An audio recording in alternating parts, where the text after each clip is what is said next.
This episode of the Fire Sprinkler Podcast is brought to you by Hose Monster. Rock solid flow testing equipment designed for professionals. The little Hose Monster is made from injection molded glass-filled polypropylene and is made for abuse. Combined with a range of pedalless nozzles, the Hose Monster is an inspector's match made in heaven. Either testing fire hydrants or fire pumps, Hose Monster has the equipment you need to get the job done safely. Visit hosemonster.com for more information on how you can bring your flow testing to the next level. Like and subscribe. Hey everybody, thanks for tuning into this episode of the Fire Sprinkler Podcast. It's March, it's the middle of March. We're at the Seneca Fire Protection Student Association Career Fair. Right. Did I get that right? You did. It's our version of March Madness. It's absolutely crazy down there. There's probably about 100 students walking around trying to get the large amount of jobs. You got companies here from all over North America looking for designers, technicians, and everything. Yeah. What do you think of the event so far? It's great. What we're trying to do is get back to our roots, and our roots weren't that far away. We had in-person career fairs before the pandemic, and we're back with a bit of a pause, but we're back in person, and we're so glad to be able to have so many of our frequent companies come back looking to grab grads, because we know the market's not changed. It's probably increased, if anything, really. Yeah. Now, what's changed is, new people, not new students, but new person's interest levels, how they want to go about and do job seeking, what their interests are. Heck, we wouldn't think from working from home before, but now that's like a high value in consideration, part of the compensation package even. So we're trying to get a good firm understanding of what industry continues to need from a knowledge-based perspective, but then also make sure that we can groom the students and to prepare them for as many successful years as possible. So you have a wide range of companies from local to across Canada, with even a few companies down from the States. Say 3 years ago, there was substantially more companies from the States. How has the market as far as hiring designers and technicians changed in the past 2 years? Yeah, so I'd say because there's always sort of like a roller coaster of where certain areas are hiring in large volumes. Unique for, say, the province of Ontario in Canada, there's been some new guidelines from the municipalities. So the province of Ontario requires higher numbers of certain firefighters and higher numbers of certain fire prevention officers. Right. That's kind of an unusual cycle that's legislated.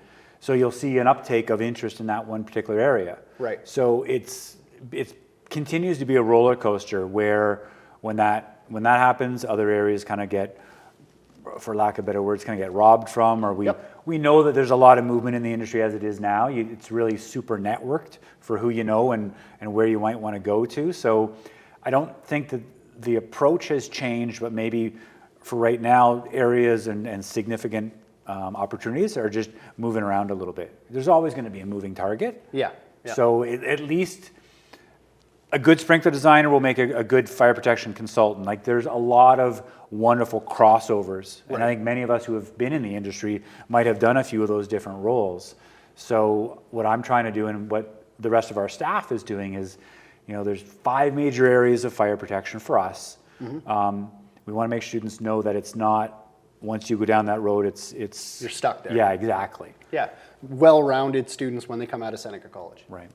And as far as the credentials that you get when you're out of here, what are the different credentials that Seneca College offers? So currently we have a 3-year engineering technologist program. Yep. That's the program that will let students work anywhere in North America. Okay.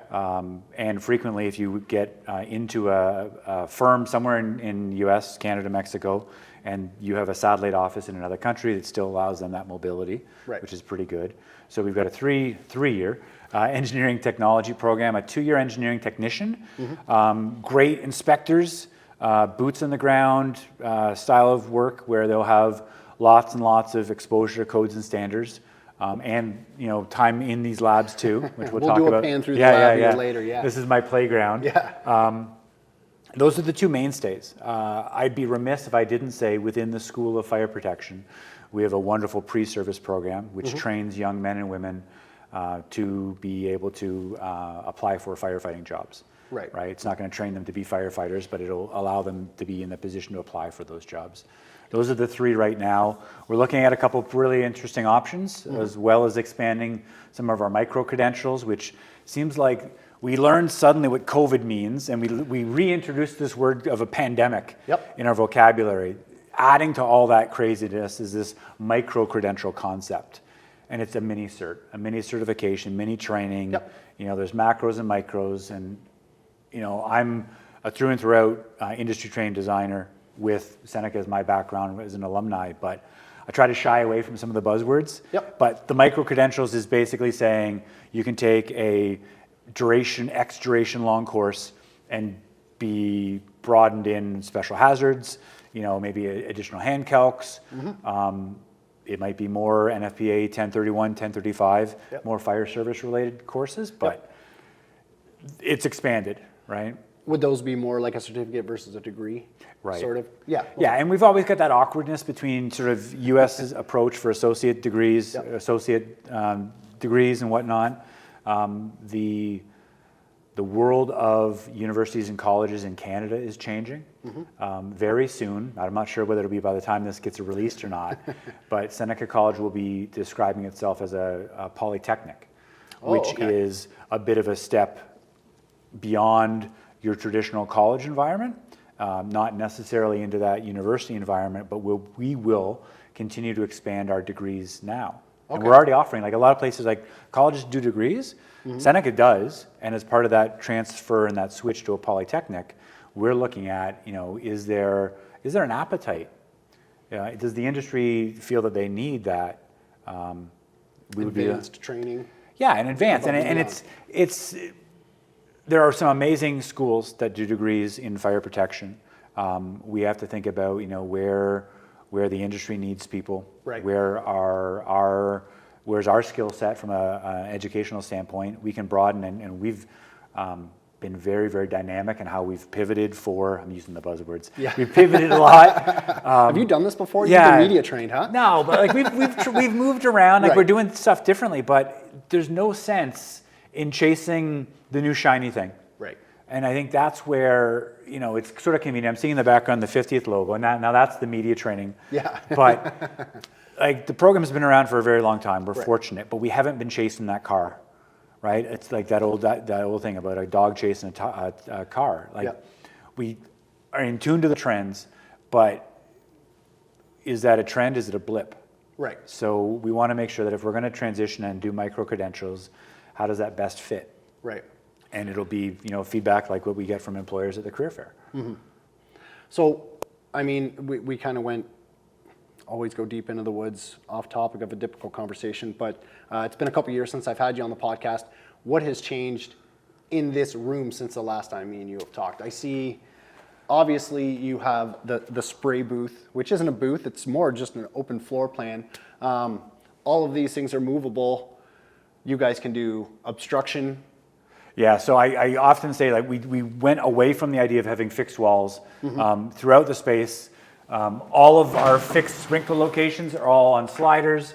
We can go through and train students on the importance and the impacts of obstructions. Right. And we can do this in a lab environment, and we're not going to just talk about it. And we've got toolboxes with all the kit. Yep. So, by example, they'll learn obstruction investigation and the review, obstruction of spray discharge, not inside the piping. Yep. We'll do that at another time. Yep. In the room, we've tried to just, it's going to sound weird, but this is my playground. Yeah, absolutely. If we see an unusual thing on TV or through Hollywood of sprinklers being portrayed, I encourage students to bring it to class. And we'll do like a Mythbusters, did it really work? Right. And then we'll also look at, like, I'm a Cody by heart. So, you know, we'll look at this, see what the impacts are, and when we do all that sort of review, under the sort of perception of, we're going to role play. You're an inspector, is this a problem? The other student, you're a designer, is this a problem? Another person, all right, you're a fitter, how would you decide? And we role play through those scenarios. And then the dessert at the end is we get to flow it. Yeah, absolutely. Which you is get to what, see the actual spray patterns. What do you think of this? Is it an obstruction? Stuff like that. Where are you have floor? Oh, there's the floor we have some floor drains. Okay. A lot of students with mops. Yeah, the rubberized floor system. You'll see it in the video later on, but we've opted to go with this because it acts like a big coral reef, right? You know, when there's that big wave coming in, it absorbs it. So when we're flowing ESFRs and the big K sprinklers, the big ones, we don't have to hold back for throttling down valves to get that exposure. Right. In the very first class of their very first day of Intro to Sprinklers, I will show students a 5.6 pendant, a K8 pendant, an 11, a 16, and a 25. Okay. Boom, boom, boom, boom. And they will never misunderstand what a K-factor difference is. Right. You drop the acronyms, and we are plagued with 4-letter acronyms, ESFRs, CMDAs, CMSAs, and blah, blah, blah, blah, blah, blah, blah. When you've seen them, it hits you a little bit harder. Well, sometimes if you're standing too close, it might hit you. Sometimes I give them a warning, and other times I don't. But when we do that safety brief, if someone's kind of just not necessarily paying attention, you're the next voluntold person.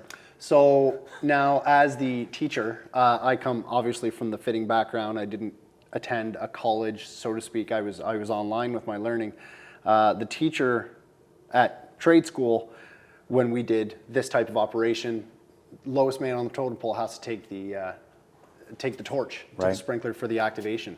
Do you pick the exact same way as my teachers did? Like, you were kind of a mouthpiece today. Yeah. Why don't you come on up here? You know what? I often don't have to worry about voluntolding people. They want to. Yeah, they really do. Yeah. And we'll give them, an optional blowtorch to use, but I also like to say, let's go with a simple screwdriver. Right? Okay. We leave these on until the last moment, just from instructor to instructor. We know what's kind of like hot in the room. Yeah. Yep. But I don't have too much of a problem getting people willing to participate. Yep. Because you don't get a chance to see it that often. Right. And I leave the doors open, and on a day where we're flowing large amounts of water, you can smell it like we know sprinkler water. Yeah. Right? It's the bouquet throughout this this floor. I don't have a problem getting volunteers to do it. Right. Sometimes we want to do like multiple people flowing the big volume heads, but it's a good thing. It does become a little bit challenging at times because, when you set up, right behind you, there's a setup of 9 heads we'll row through, but they're eager to help out. They're eager to actually pick up some mops and squeegees to clean up because if the floor gets a little bit overwhelmed, we're going to get a little bit wet. Part of it. Isn't that the best thing though? Yeah. Like, I never saw a fire sprinkler flowing in any way, shape, or form through all my studies as, in the 90s. Yeah. Well, I can't do that because you're picking up. But I didn't see sprinklers operating, learn the trade, learn the discipline of fire sprinklers all the way through, but it wasn't until I saw a promotional video from a manufacturer I didn't see it. The sprinkler the actual activation. So you're learning so much on theory by then, but when we do this and then we have a companion follow-up where we're going over residential fire sprinkler layouts for obstructions and like, hey, remember when we've got to be at least 4 feet away because of these variables? Yep. I'm not going to say it comes to life because we're talking, standards, installation standards. It's a tough subject to teach sometimes, but when you can have that connection, I'm going to not say it's a lot better. Yeah, and it's a really nice setup with the movable ceilings. Everything looks like, for the most part, anything in a ceiling's off of a flex connection, so you have the opportunity to move to whatever you want. Right. Recessed lighting, you got ceiling fans. You guys have it all here. Well, we're trying. This summer, I have a little bit of time to reinvest in some lab evaluations. So we're going to make these so they can be interchangeable. Lift up, turn sideways, drop them out. Yep. Nothing beats blasting water into some of these, but sometimes those really, really cheap fixtures you get from the home hardware stores, sometimes they'll be just blown off the ceiling when you put a residential head too close. Right. But it's good. The downside, we know sprinkler water is a little bit muddy, a little bit dirty from time to time. So in my infinite wisdom, I thought a white wall would be perfect. Seemed it's like great. a good idea at the time. Seemed like a great idea. And it does. You can actually see the shadow effect on the back wall when all that happens. Right. But someone's got to clean it up. That's right. And that's often this guy, which is okay. Labor of love. Yeah. Well, I think that's what's got all of us in the industry. Now That's too much of a cliche and that's too easy to connect, but it is. Yeah, right? that's what everybody, like I've said it on the podcast 1,000 times. This industry is one of the most invested industries in. It's not a 9-to-5 job for 99% of the industry. Right. At the end of the day, guys are going home, they're going to be looking up the standards, they're going to be paying attention, they're going to, social media, Facebook, all of those different things people are going to be paying attention to and trying to learn more about the industry. Right. Because you evolve with the industry, or the industry evolves without you. So you got to either pick it up after hours or get lucky enough to have a contractor, and there's many of them downstairs, that'll provide that additional training for you as well. Yeah, and that's the big thing. Like the training for here is great for our students. That was a great segue I'm going to take advantage of. There's training outside of the school system. Yep. When we're not using this lab, I try to make it as available for industry guests as possible. Yep. And by industry guests, that could be fire service, insurance, contracting, consulting, all of them.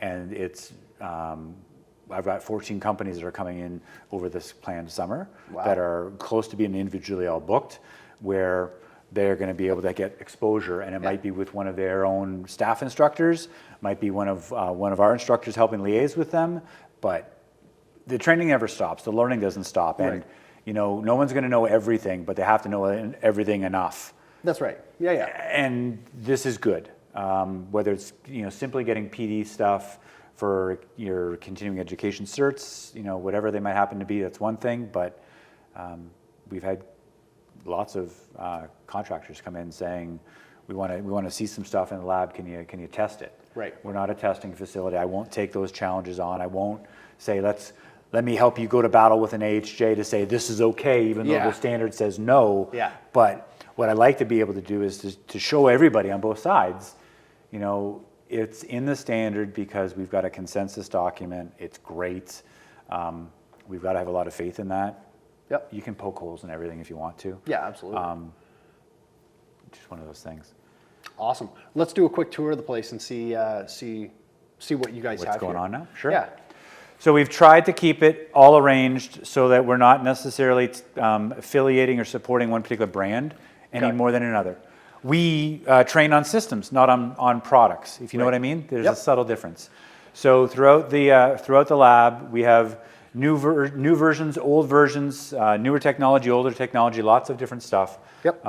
The side that we're on right now is for our wet and dry systems, where we've got 5 dry systems, conventional and low pressure dries in different configurations, where just earlier this week we had students doing the basic operations. Yep. Following those ITM manuals, going through all of it, doing a little bit of this is how 13 says we have to do it. This is what 25 says we should do, shall do. Yep. In varying instances, and then following up with jumping in on the manufacturer's website to say, all right, what do they say we've got to do to make this thing work? Yeah, and like you say, you've got a wide range, even some that are no longer around. Globe, which was, a sweetheart industry just as a whole. The manufacturers just as a whole, to the point. Yeah. I still have my Globe wallet. Yeah, good for you. The Globe wallet there from nice. A trade show. It's Velcro, and my wife tells me that I'm a child for having a Velcro wallet, but I don't care. I like sprinkler stuff. Maybe big boys have money clips. I don't know. I'm not going to get into that. I'm still a child. But the thing is, though, like whether you have new tech, old tech, and I'm trying not to point to any of them. Yeah. They're going to be in those facilities. And absolutely. I can't tell you the number of times as a designer going into an existing facility, and there's so much dust on the entire header, you can't even tell what it is. Which manufacturer it is, yeah. Yeah, so I'm good with that. We do have some upgrades that we're going to be going over through the summer, which sounds weird, but like we've had lots of instances where we're still subject to the same environmental effects that the warehouse or the nursing home would have. Yep. We had to replace the entire manifold because we had mick throughout it. Oh yeah. And I flow water in the labs 5 times a week. Right. In high volumes. And you'd think, you're still getting that, but you're still getting that buildup, right? Yeah. Now the neat thing was because we're flowing at such a higher frequency. Mm-hmm. I think we were to one point when there was some corrosion on the inside. When you get that small layer, we all know what it is. When we were flowing 5 times in a day, or 5 times in a day, 5 times a week, it was cleaning it off, like picking off a scab. Yep. Picking off a scab, and then we ended up having a couple of pinholes. So we're as susceptible to ITM issues as anywhere else. Mm-hmm. But we want to make sure that the stuff is current, older, newer, so be it. And there's nothing like taking off one of these valves and going through the scenario and seeing the students all step back. I'm like, step closer. Yeah, this is what you need to see. And I mean, even like this, you've got the reliable dry pipe valve here. This is the newer model, I believe. That's the DDX LP. Yep. This one's been with us for a little bit. Okay. This one's a wonderful example of partnerships with industry. Reliable is gracious enough to ship this to me or to us with a couple clear Lexan plates. So now when we go through the whole process, we can have a couple of our high intensity lights beaming right in there. Yeah. It's need to get Reliable to tap a little hole in the side of it and stick an LED in there. I want to, I've got a couple old GoPros. Oh yeah. I want to put a GoPro on top of a clapper, point it up, and then trip it, and just send that bad boy through the system. Because it's gonna work. I've got a good waterproof, rugged case. Yep. But I want to put a GoPro on top of a clapper and just see it go up. And maybe the next lesson for the students will be about obstruction investigation and pulling out GoPros, and retrieving the GoPro that I might have sent 40 feet down the system. That would be the weirdest thing that I've ever pulled out of a system. I've pulled some weird stuff out of systems: gloves, garbage bags. We've seen squirrels.